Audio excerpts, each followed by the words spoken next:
G2 တွေG2 မဟုတ် G1 နေမင်္ဂလာပါ G1 နေအတွက်လက်ကကလေးပါပြထားရနော်ကော့တွေအစ်စ်တွေမတက်နိုင်ကော့တွေအစ်စ်တွေမတက်နိုင်အောင်ဆိုတာဒီလက်ကိုအသားကျအောင် C round ကွက်ဒီမှာ C round ကွက်နော်ပြထားပြီးသားတင်ထားပြီးသား C round ကွက်လေးကိုအသားကျအောင်တီးမယ်နောက် G round ကွက်လေးကိုအသားကျအောင်တီးမယ်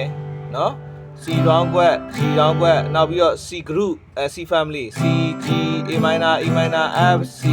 D minor G အဲ့သုံးခုပေးထားတယ်အဲ့ဒါကိုပဲလောလောဆယ်မလောနဲ့ကိုအဲ့ဒါကိုပဲကျင့်မယ်လောဆယ်လက်ခတ်ကို2မျိုးပြထားမယ်နော်ပထမပြထားတာဒါမျိုး down ကြီးပဲ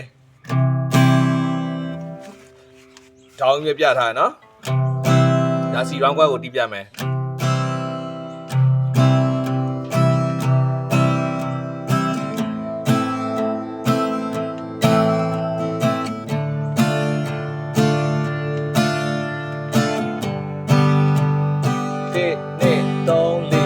ကိုပြထားတယ်အဲ့ဒါကိုပြတဲ့အချိန်မှာအပေါ်တစ်ချက်အောက်တစ်ချက်နော်ပထမ1ကတဝက်နောက်တဲ့2ကအပြည့်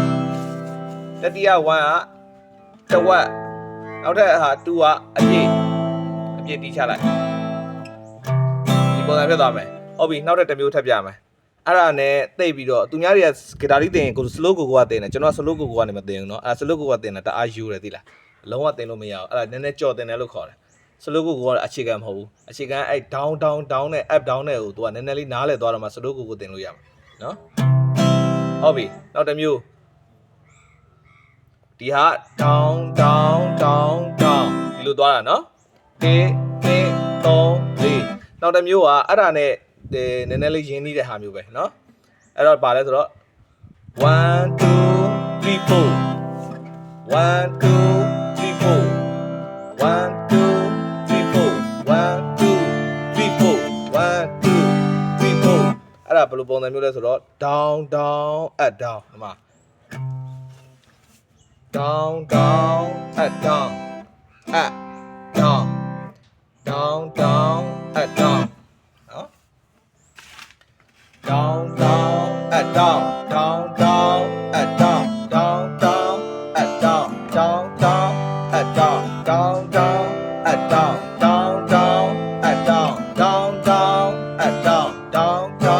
အနေဒီပြမယ်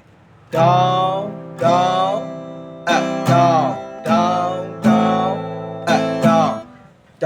down ဒုတိယ down ပြီးသွားရင်နည်းနည်းလေးရက်သွားနည်းနည်းလေးတိုင်မေးလေးစောင့်ရတယ် down up down ဒုတိယ down အတန်ရှည်ဆွဲလိုက် down up down up down up down တကွာပြောင်း down up down up down ဒီမှာနော် down up down up down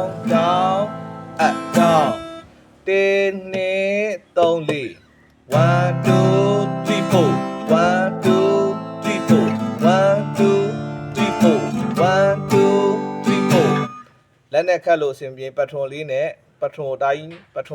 ဒီလိုမျိုးကြီးအတကုံးကြီးဖိမကင်နဲ့ဖွာပဲဖွာဆိုမင်းအတိုင်းလည်းမဖွာနဲ့လက်ပြုတ်ထွက်သွားမယ်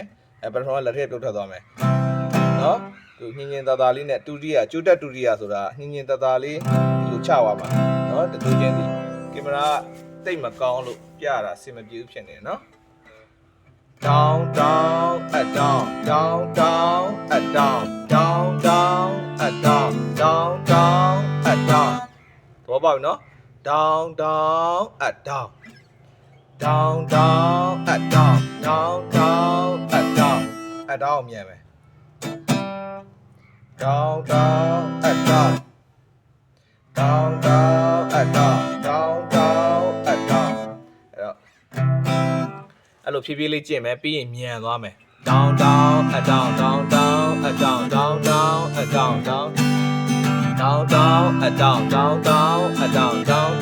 up down up down နော် C round ကပြီးသွားရင် G နဲ့ကျင့် down up down up down up down up down up down up down up down up down အဲ့လက်ခတ်နဲ့ဆိုလို့ရတဲ့အချိန်တွေအများကြီးပဲနော် down up down ရင်ခုန်အောင်ပြုံးမပြတဲ့ချစ်ဆုံးရင်သူများတွေယနေ့မှ ဝင်တူနေတာမဟုတ်ဘူးကွာဒီလိုအပြုံးတော့ချလာခဲ့တာချစ်ဆုံးမျိုးလုံးလေးကဆွဲအပေါ်နေလူပါချိုတာတဲ့ဟုတ်ပြီနော် down နဲ့တီးသွားတာကဲဒီနေ့သင်ခန်းစာအဲ့လောက်ပဲ